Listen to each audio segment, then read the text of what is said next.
wherever. Wherever. Dvijaha, Dvijaha. the Brahmanas. Brahmanas. Gavaha, Gavaha. the protected cows. Protected cows. Vedaha, Vedaha. the Vedic culture. The Vedic culture. Varna Ashrama, Varnashrama. of the Aryan civilization, Of the Aryan civilization. of 4 Varnas and 4 Ashramas. Of 4 Varnas and 4 Ashramas. Kriyaha, Kriyaha. the activities. The activities. Tam tam, Tam-tam. that. That. Janapadam, Janapadam. to the city or town. To the city or town. Yata, Yata. go. Go. Sandipayata, Sandipayata. set fire. Set fire. Rishchakta, Rishchakta. cut down all the trees. Cut down all the trees. So translation, immediately go wherever there is good protection of the cows and brahmanas and wherever the Vedas are studied in terms of the Varnashrama principles. Set fire to those places and cut from the roots the trees there, which are the source of life. So purport by His Divine Grace, A.C. Bhaktivedanta Swami, Srila Prabhupada Ki Jai. The picture of a proper human civilization is indirectly described here. It is in a perfect human civilization, there must be a class of men fully trained as perfect brahmanas. Similarly, there must be Kshatriyas to rule the country very nicely according to the injunctions of the Shastras, and there must be Vaishyas who can protect the cows. The word Gavaha indicates that cows should be given protection. Because the Vedic civilization is lost, cows are not protected, but instead indiscriminately killed in slaughterhouses. Such are the acts of demons. Therefore, this is a demoniac civilization. The Varnashrama Dharma mentioned here is essential for human civilization. Unless there is a Brahmana to guide, a Kshatriya to rule perfectly, and a perfect Vaishya to produce food and protect the cows, how will people live peacefully? It is impossible. Another point is that trees also should be given protection. During its lifetime, a tree should not be cut for industrial enterprises. In Kali Yuga, trees are indiscriminately and unnecessarily cut for industry, in particular for paper mills that manufacture a profuse quantity of paper for the publication of demoniac propaganda, nonsensical literature, huge quantities of newspapers, and many other paper products. This is a sign of a demoniac civilization. The cutting of trees is prohibited unless necessary for the service of Lord Vishnu. Yagyartat karmano yutra loko yam karma bandhanaha. Work done as a sacrifice for Lord Vishnu must be performed, otherwise work binds one to this material world. But if the paper mills stop producing paper, one may argue, how can our ISKCON literature be published? The answer is that the paper mills should manufacture paper only for the publication of ISKCON literature, because ISKCON literature is published for the service of Lord Vishnu. This literature clarifies our relationship with Lord Vishnu, and therefore the publication of ISKCON literature is the performance of yajna. Yagyar tat karmana yatra loko yam karma bandhanaha. Yajna must be performed as indicated by the superior authorities. The cutting of trees simply to manufacture paper for the publication of unwanted literature is the greatest sinful act. Oh my God. So yatra dvija gavo veda varnashrama kriyaha tam tam jana padam yata sandipayata vishchita. So omagana timiranda sha gananjana shalakya chakshuram meditam yena tasmai shri gurve namaha. So this reminds me of when I was young, and every Sunday, I don't know if you have this in this country, there would be delivery of the newspaper, the Sunday newspaper. And the Sunday newspaper in New York was this thick. I mean, there was a section on travel, There was a section on business. There was a section on real estate. There was a section on cars. There was a section on, got art, art and literature. A section on books. A section on useless news. And so, by the time it was finished, it was about this big, a tremendous newspaper. And that was every Sunday. And of course, daily they only had this thick newspaper. So you could imagine, in New York, there's millions and millions of people. And probably half the people in New York were getting it. This is the New York Times. And of course, that was only one newspaper. There are actually several newspapers in New York. There's the Times, the Wall Street Journal, the New York Mirror, the Long Island, whatever it is, And so, actually, my mother would spend, and she still spends, in 91, like days just reading these newspapers, useless news. And actually, in addition to being useless news, it's cut into the trees. Paper comes from trees. And just to produce, like even her newspaper, probably one tree had to be cut down just for her. And not only do the trees have to be cut down, but I don't know if you know how paper is produced, do you? No, you don't know how paper is produced. They have to introduce so many of these chemicals into the paper making process. There's actually bleach. What do you think you have, white paper? Did you ever see a tree with white inside like this? Occasionally? I've never seen a tree like this white inside. I've seen trees brown and different colors like that, but never white. So that's bleach. You know what bleach is? Just like, sometimes we have to, I was always in India last year, and the person who was dyeing my dhotis dyed them too dark. So we had to put bleach on them, and you get a little bit on your hand, it actually turns spots, big spots in your hand. Did you know that? It's really bad. And it comes out after a while, but it look like you have some disease in the meantime. It's really healthy, and you splash it on your eyes, it can blind you. That's one chemical amongst many other chemicals they use in the paper processing thing. And it all gets dumped in after they, process the paper in a river. And not only does it get dumped in the river, of course, that means that so many living entities in the river, like the little fishies, are going to die.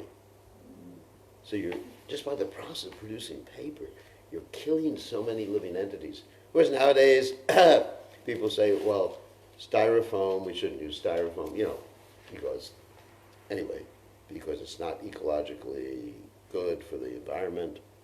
But paper is just as bad. Whether it's a paper plate or styrofoam plate, it's just as bad. So in any case, not only is it sinful because trees are being cut down, because trees are living entities. We have to understand that.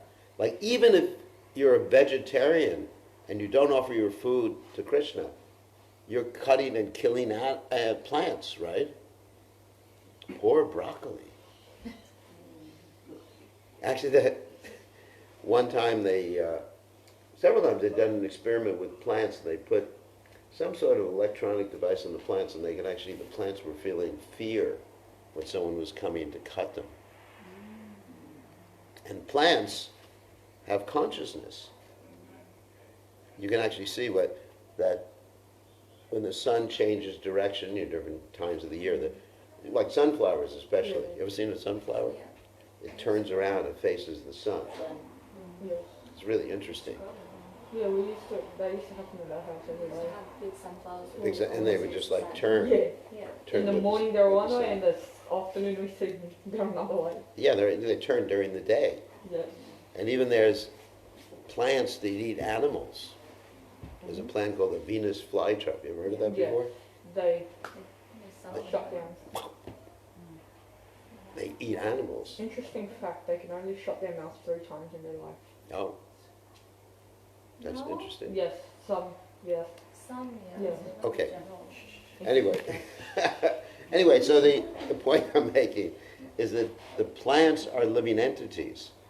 So Krishna says in the Gita that if you eat without offering to him, what? You're eating sin. Yes.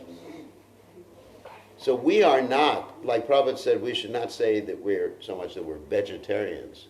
Prabhupada said we're Krishnarians. Because even if you eat vegetables, it's sinful. And people make that argument. Like we experience this a lot. You go to the university, and people say, but you aren't plants living entities? And what we say, you should become vegetarians. And our response is yes. But we get a chance to offer the plants to Krishna, and Krishna never says in the Gita, offer me a little beef, a little egg, with love and devotion, and I'll accept it. Where's that verse? Offer me beef, meat, what else? Chickens with love and devotion. And the Krishna doesn't say that. He says, leaf, a fruit, a little water with love and devotion. And actually, even in the Bible, it says he who eats or kills an ox is the same as he who kills a man. Did you know that? That's there in the Bible. So anyway, getting back to the point. These living entities, like trees, are spirit souls. And if you kill them, it's grossly sinful, unless the results are being offered to Krishna. That's really the point. And just like one time I was with Prabhupada, here's a Prabhupada story, and it was in Dallas, Texas, and we were walking by the temple, and there was a nice oak tree that had been not cut down, but some of the bigger branches had actually been cut. And Prabhupada kept pointing up like this. I remember this to this day. He pointed, what's that? What's that? And Prabhupada said, and the devotee said, that's an oak tree, Prabhupada. So Prabhupada said, I know. And the devotee, and Prabhupada said, why has it been cut? And they said, Prabhupada, we were afraid of it hitting the roof. And Prabhupada said, you're a rascal. I mean, wow. I mean, obviously, if the tree is damaging the property directly, you cut it down. But Prabhupada didn't want that unnecessarily being cut down. And actually, Prabhupada even considered certain types of trees to be pious and certain types of trees to be sinful, which is interesting. Like he said, like the pine trees, he considered them to be not pious, let's say, not. You know, of course, all trees, the living entity has committed some sin, obviously, unless it's a tree in Vrindavan. Generally, one becomes a tree because they're attached to intoxication and sex life. Can you think of anyone who became a tree? Manigriva and Nalakuvara. Yeah, Manigriva and Nalakuvara, because they were actually bathing naked in the Ganges, Mandakini Ganges, and they didn't cover themselves. And actually, it's another thing, like Prabhupada one time went to preach to people in what's called a nudist colony. You know what that is? It's where people walk around without any clothes thinking they're liberated. You know, one time I was walking in Europe, you on the shore in Europe, and by accident I just take my japa walk, Hare Krishna, Hare Krishna, Hare Krishna. And all of a sudden I noticed nobody has any clothes on. Hare Krishna! I said, oh my God. Another time I went to to preach from one of these things called the Rainbow Festival. You ever heard of that before? And so that's like 30,000 people without clothes on. And devotees were preaching there. It was pretty hard, you know. There were deities, and I had to show someone how to use japa beads, and they were naked. I was just thinking, this is the weirdest experience I ever had. I lasted about one day there, and I just said, get me out of here. So Prabhupada said that they'll become trees in the next life because they're standing naked, like Manigriva and Nalakuvara. They were standing naked. So generally, being a tree is not pious. But there are some distinctions between pious trees and impious trees. Like a pine tree, Prabhupada said you can cut down. Because a pine tree doesn't what? Anyone know what I'm going to say? Doesn't give shade. Yeah. Doesn't give fruit unless you're into pine nuts. But there's only certain types of pine trees that give pine nuts. Not all of them give pine nuts. And pine nuts are actually quite nice. Doesn't give fruit, doesn't give shade, so probably consider that to be impious tree. Whereas an oak tree, do you have oak trees here? No. No. Too bad. What an impious country. An oak tree is, anyway, it's a really big tree with, gives a lot of shade. It spreads out over a large, anyone's here ever seen an oak tree? Do you have them in Fiji? No. You've got a similar tree in Fiji which gives shade but doesn't give fruit. We have them in Australia. You must have oaks. Yeah, we have. Yeah, I'm sure you have oak trees here. Anyway, so you got oak trees, and so then there's fruit trees. Fruit trees you never cut down.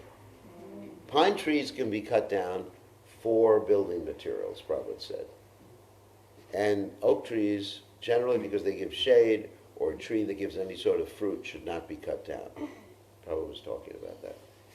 There's Australian oak and Tasmanian oak. Yeah, it is. Anyway, they're beautiful trees, and actually they make floors from them, unfortunately. And you walk on them. And of course, a good way to make floors from an impious tree is the bamboo. You know, the bamboo doesn't give fruit or shade or anything like that. All it does is produce dundas for sannyasis. What about the bamboo flowers that? Yeah, some of the bamboo, some of them have flowers and some of them don't. It's actually one of the fastest growing trees that there are, isn't it? Like each year it can grow many meters. Incredibly growing. Anyway, so therefore, even amongst trees, there's some distinction as which trees could be cut down, which trees could not be cut down. And Prabhupada was very strict in those principles. So, anyway, so the point is that whatever we do in this world,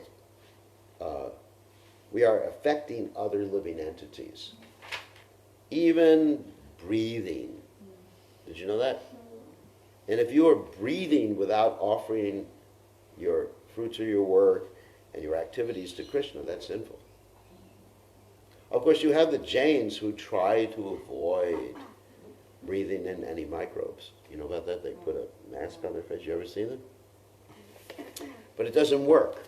And every time you start the car, guess what happens? Can anyone guess? So many microbes get sucked into the intake of the car. You know what intake is? In every single centimeter of air, there's millions, or at least thousands, of different living entities. If you use a microscope, you can actually see that. And so, by living, we are harming so many living entities. There's no way to avoid it. And if we don't offer the fruits of our activities in our life to Krishna, we have to suffer because of that.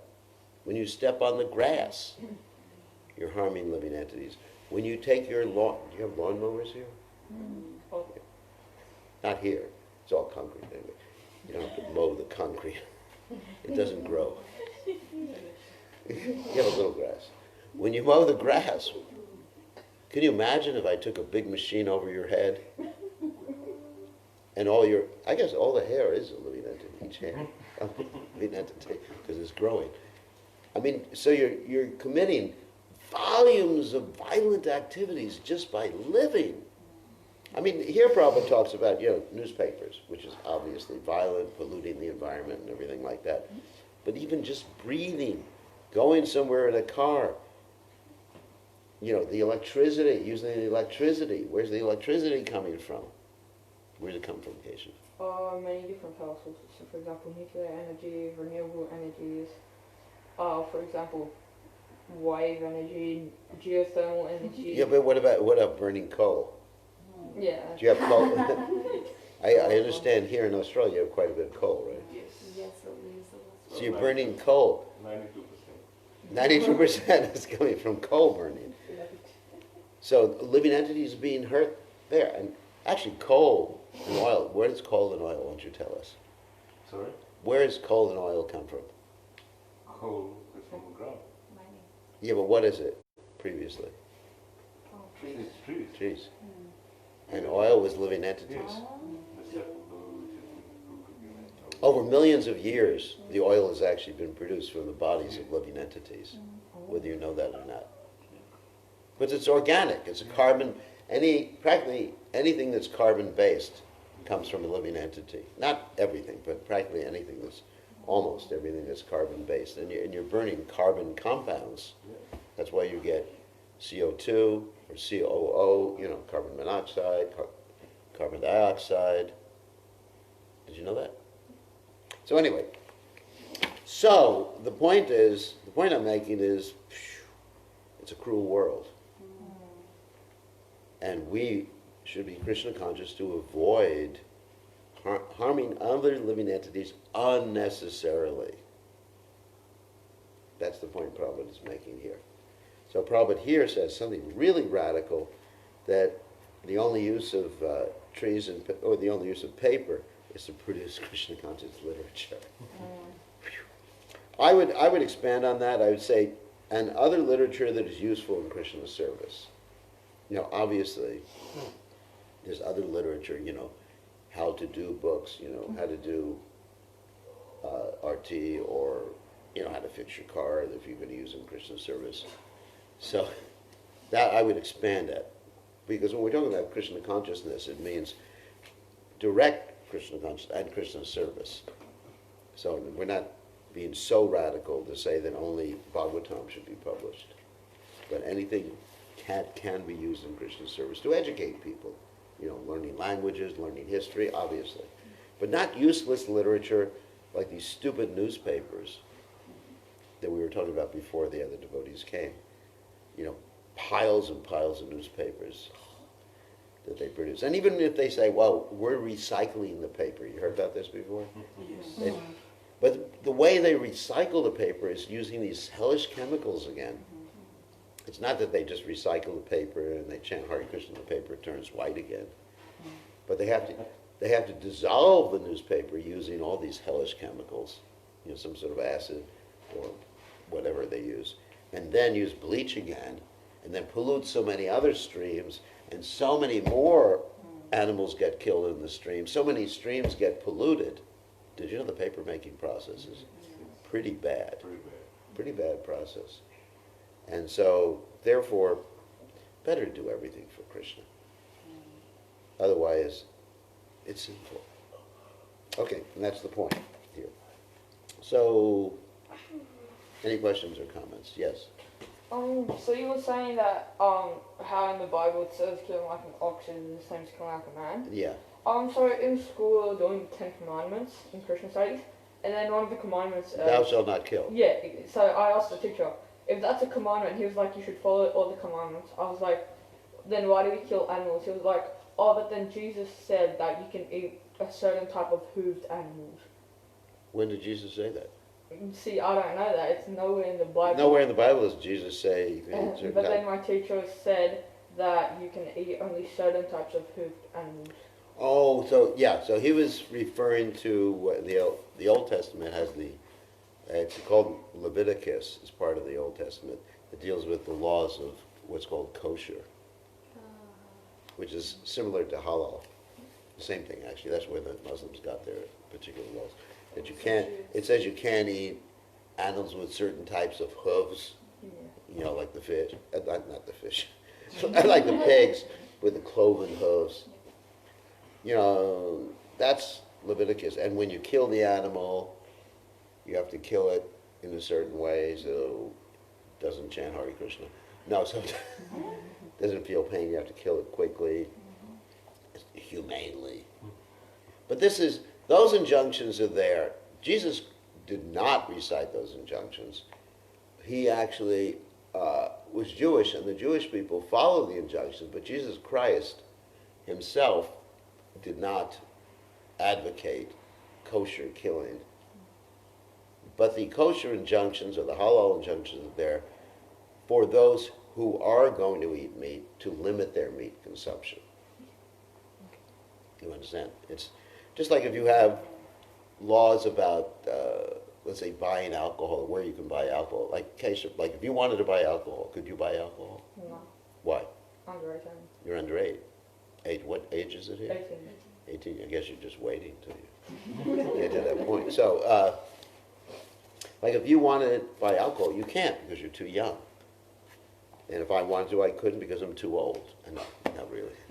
There's no age limit. There's no age limit in destroying your brain. Anyway, so that's what alcohol does. Even a little bit destroys the brain. So the government is restricting it to regulate it because if there was a good government, they would understand people will do it anyway, so you regulate it to minimize it. But of course, we don't have a good government, so the government is regulating the alcohol distribution so they can tax it and make money from it, right? My understanding is most countries, alcohol has a higher tax than anything else. So Smoking, I suppose. these are called sin taxes. That's a grammatical term, sin tax. But these are called, in America we call them sin taxes. Call them here sin taxes too? So the government justifies it by saying we're trying to restrict the consumption, but actually what they're trying to do is make money. And they find that people are so addicted to these substances, no matter what you charge, they'll buy it. Like sometimes I'm going through the airport, through the coming in to a country, going out of the country, and it's become a big liquor store now, isn't it? And one bottle like $80, unbelievable. Special discount today, only $50. You can buy two for the price of one. I mean, it's just crazy. Anyway, so the point is, in the Bible, there is some limitation of, sense gratification. But people are not going to stop it. I mean, even like Prabhupada even mentions like prostitution. It's not that these things can be stopped because there's always a lower class of person who's going to do these things. So at least you limit these things to certain parts of the city or certain individuals who can partake of it. And anyway, that's Krishna consciousness. Even when Krishna came to Dwarka, there's a description in the Bhagavatam that there were some of the prostitutes were there greeting him. They were great devotees of the Lord. We're not saying that that's a desirable occupation. However, understanding that society is composed of people with different, let's say, modes of nature, people are going to be drunkards. People are going to drink kava in every society. But you want to understand this is only for low-class people. You understand that? So people are going to eat meat in every society. That's why you have the injunction, if you're going to eat a goat, offer it to the goddess Kali once a month. Because people can eat anyway. So why not regulate them? Why not have them realize that it's sinful or engage in some, chanting of some mantras, like when they do it. So that's the laws of kosher or halal. So you can tell that to the teacher. But Jesus Christ, in the Bible it says, in the kingdom of God, the lion will lie down with the lamb. That means nobody's going to kill anyone else in the kingdom of God. And eating meat is grossly sinful and also bad for the health anyway. That's another issue. We've got a whole booklet on why it's bad for the health. Yeah, you can just tell the teacher it's bad for the health. His body belongs to Krishna. Why should we damage it by doing something that's bad for the health, right? So, argue with your teacher. And actually another argument that Christians use when we say that Jesus Christ said, or the Bible says, thou shalt not kill, they say, well, it's actually murder rather than killing. That's what His word is killed, the word he used is kill, not murder. yeah, that's what they say. It's actually, but the word is not murder in Hebrew. Because I studied Hebrew. I used to be able to read Hebrew when I was young. Not anymore. But, and the word is actually kill, not murder. So they make so many excuses, and then you have in the New Testament, you have Paul, who basically throws out all the rules and regulations of the Old Testament. Do you know about this? Most Christians follow Paul more than any other saint or personality, and Paul never even met Jesus Christ. And he threw out all the regulations. He said, well, it doesn't matter what you eat. That's it. He said it doesn't matter what you eat. So that was Paul. Paul's contribution to religiosity. And most 99.99% of the Christians they follow were who they call Saint Paul, rather than the original apostles of Jesus Christ. Anyway, so any other questions or comments? Yes. Who was what? Can you say something about wine and the fish that Jesus Christ offered? That's interesting. Wine and fish. First of all, usually it wasn't wine, it was grape juice. You know, it's grape juice. It wasn't, you know, it's not that they were getting intoxicated. Sometimes they would ferment the grape juice to a certain extent, not that it was like really alcoholic, to preserve it. You know, it wasn't like, 50%, 100 proof. Not that they were getting drunk or anything like that. As far as the fish, there's a description that the fish, the sign of the fish was an ancient Christian sign because Christianity was like a secret community.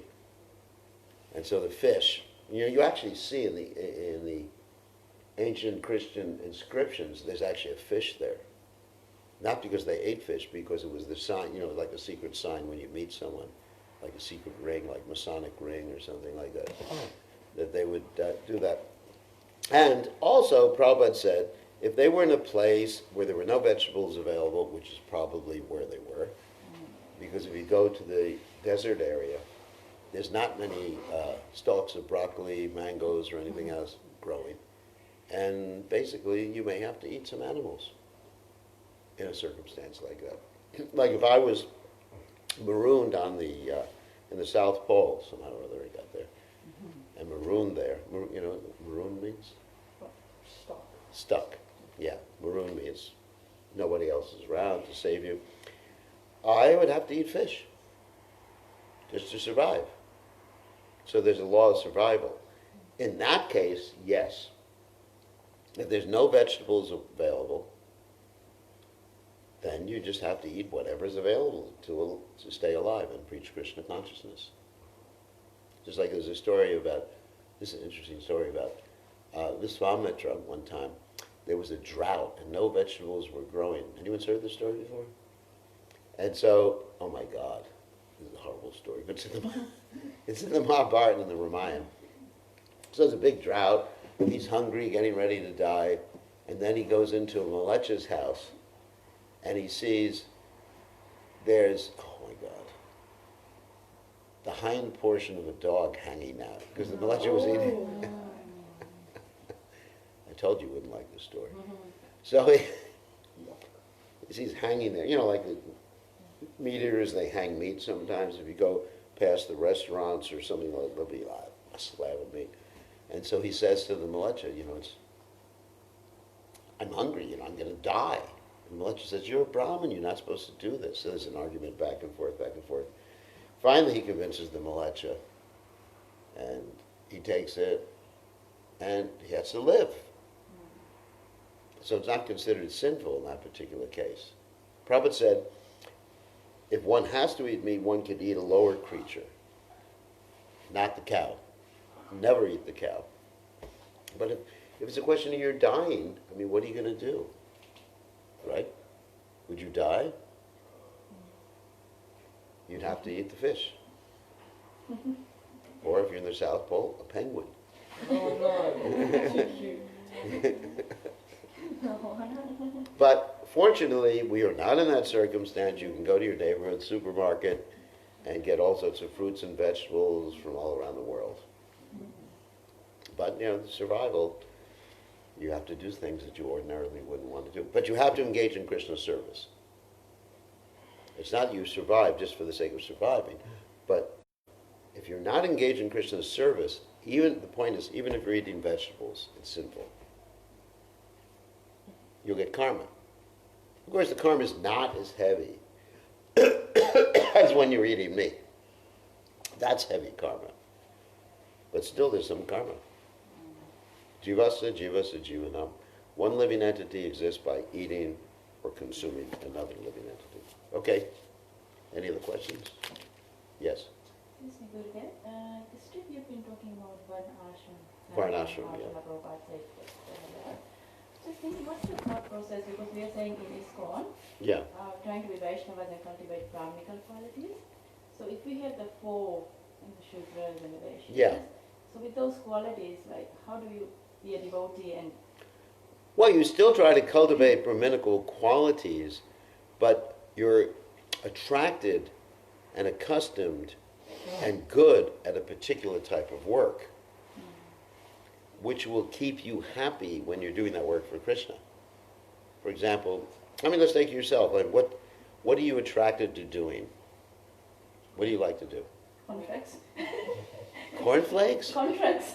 Oh, contracts. But you like using your mind, right? Your job, you're not out there digging ditches or anything. You're in charge of other people, you're using your mind. You like being a boss, don't you?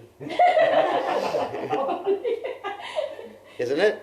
A lot of people working under you. Yeah, few minutes. Yeah, you're like a manager of managers. So your propensity is Kshatriya. So if we put you in a different situation, let's say, let's say all day long we're doing deity worship, I don't think you'd be happy. I don't think you'd be happy. I think because you have a mind that's more accustomed to managing, figuring things out, right? You have to figure things out. Yeah. Sometimes you have to think outside the box and different solutions. You like that. You wouldn't be just like, even though you're attracted, you may do some deity service, but you're not going to do it 10 hours a day, are you? Yeah. I don't think you'd be happy. So therefore, you're Kshatriya. But you're cultivating the mode of goodness in your activities, in your consciousness, in your sadhana. But you have a particular propensity, and if you're doing anything else, like if I put you outside digging ditches all day long, would you be happy? No. If I put you, let's say, in the stock market, No, sure. you could figure it out. But like investing and everything like that, making money. You're not that. That's you. That's not your interest. Just money. You're interested in just managing things and controlling things. And so that's a Kshatriya. It's easy to ascertain someone's psychophysical nature. And you'll be happy doing that, and you wouldn't be happy practically doing anything else for so many hours a day. You like your work, isn't it? So if you think about it, and then you got Navadweep, who's like going around selling different. Yeah, he's selling his company, like that. He's not out. You're not climbing the power poles or anything like that. He wouldn't last. He wouldn't be happy because he's using his brain, selling. And he's also managing. So there's a mixture of Vaishya and Kshatriya there. Because you like selling, don't you? It works well. But like when you sell a contract, don't you feel like a little joy in your heart? It excites. It excites. So there's a little Vaishya and Kshatriya there. We can go around the room, and Keshav, what do you like to do? Sleep. So No, I like violent games. no, but when you get older, you'll see something different. They're all done every day. And Isha, what do you like? I don't If you were going to pick something to do all day long for 10 hours a day, what would read. read? So she's a Brahmin. She's a Brahmin because you really like reading, learning about things, and you don't like money so much. You like it, but it's not Money like is important, but like it's not on your mind all day long. no. And do you like to control people? I can if I want to. But not all day long. You wouldn't like to have a bunch of employees under you, would you? I would not. It'd be really frustrating. So she's a Brahmin.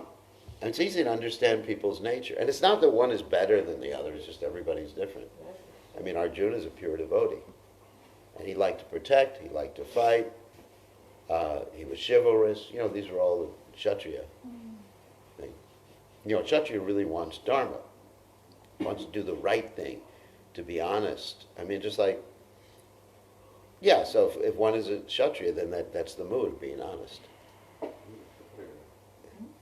You are full Kshatriya. No, you're Kshatriya. Yeah. Govinda Mohini is Full Kshatriya. control.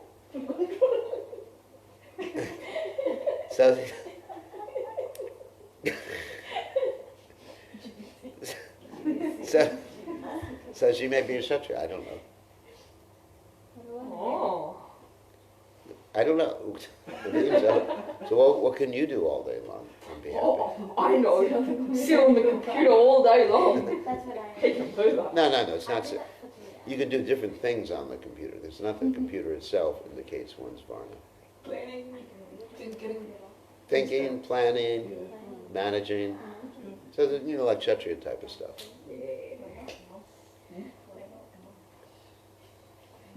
She's probably more Brahminical. Does she like deity service and everything? Reading is actually so boring. Reading is fun. Learning See, about look at the everything is difference. So fun. boring. And you learn in a fun way. So look at the difference. He's definitely not a Brahmin. Yeah, it's really fun. If I had to guess, he's probably Vaishya. Yeah, he's probably Vaishya. He'll engage in some occupation and likes money. Yes. I had a brother like that, and he would keep money under his mattress. It would make him secure so he could sleep well at night. And of course, I knew where it was. So anyway, so that's varnashram. But you cultivate love of Krishna and service to Krishna, and also you do cultivate Brahminical qualities like being equipoised and everything like that. But your work is inclined towards a particular mode of nature. Otherwise, you're not going to be happy. Very few people are going to be happy just doing puja all day long. Some people are. We have one devotee in our temple in North Carolina. He's happy, so Brahminical, chants extra rounds, does puja all day long. He's in ecstasy. So it's just everybody's different. Okay, so that's Varnashram. Okay, we got to end now. We don't have a lot to do today, but it's a vacation day. All glorious to Srila Prabhupada, Srila Prabhupada ki jai. Okay, you got a lot of people watching. Neela Madhava was there.